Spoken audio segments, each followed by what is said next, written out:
Okay, let's unpack this. You probably just brewed a cup of coffee, right? Well, that everyday staple, it has some surprising, often pretty dramatic market swings. Today, we're doing a deep dive into a recent jolt in coffee prices, and trust me, it's a lot more than just simple supply and demand. That's absolutely right. Our mission today is really to pull back the curtain on the global coffee market. We're zeroing in on the intense events of July 23rd, 2025. We're using insights from a report, Coffee Market Resurgence, Frost Concerns, and Price Dynamics. The idea is to give you a clear picture of the forces driving these prices from, immediate weather scares to complex global trade stuff. So you feel really informed, but without drowning in data. And July 23rd was quite a day for coffee, wasn't it? Prices jumped significantly. Like domestically in Vietnam, the average price shot up over 3,000 VND per kilo. Globally, too, the gains were dramatic. Robusta in London, up over $100 a ton, and Arabica in New York climbed more than 4 US cents a pound. These aren't tiny fluctuations, they're pretty substantial shifts. So what exactly kicked off this sudden surge? The main catalyst, almost certainly, was growing worry about frost in Brazil. Meteorologists, specifically Climate Tempo, they forecasted a cold air mass moving through key Brazilian coffee areas, and that brought a very real risk of frost damage.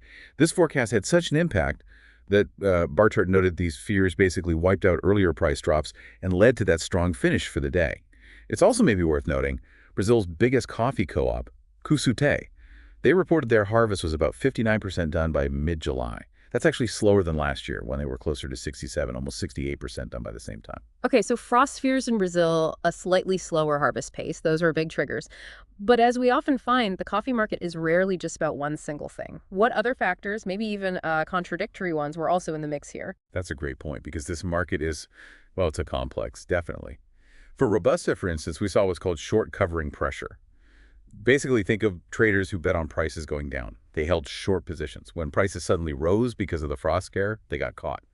So to cut their losses, they had to quickly buy contracts back, which kind of ironically pushes prices up even more.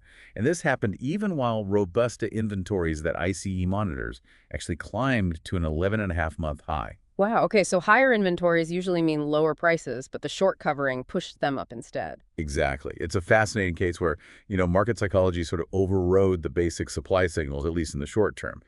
Meanwhile, for Arabica, the inventory situation was the opposite. Stocks actually fell to a 3-month low. That really does create a sort of tug of war for where prices should go. So beyond these immediate market pressures and the inventory quirks, what about the bigger picture, like broader supply trends or any key trade policies shaping things? Right, got to look wider too. Reuters was reporting pretty smooth harvests in other big Robusta places, like Brazil itself for Robusta, and Indonesia.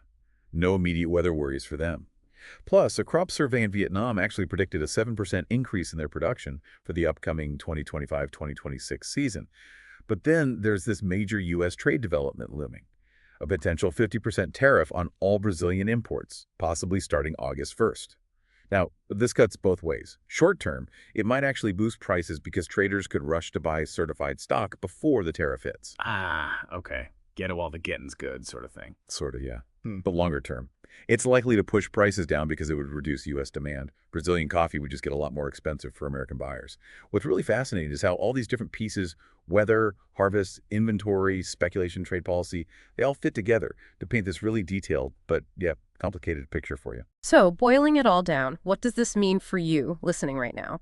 It means the coffee market is this incredibly dynamic mix.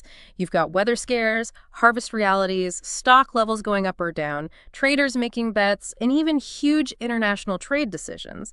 And all these factors, they directly feed into the price and, well, the availability of your daily coffee. And it really makes you think, doesn't it? It raises a pretty important question for the future. While these frost concerns grab the immediate headlines, what are the long-term shifts we should be watching? Things like changes in global supply chains, maybe shifts in how much coffee people drink, especially with these trade tensions potentially reshaping the landscape. What might really redefine the coffee market down the road?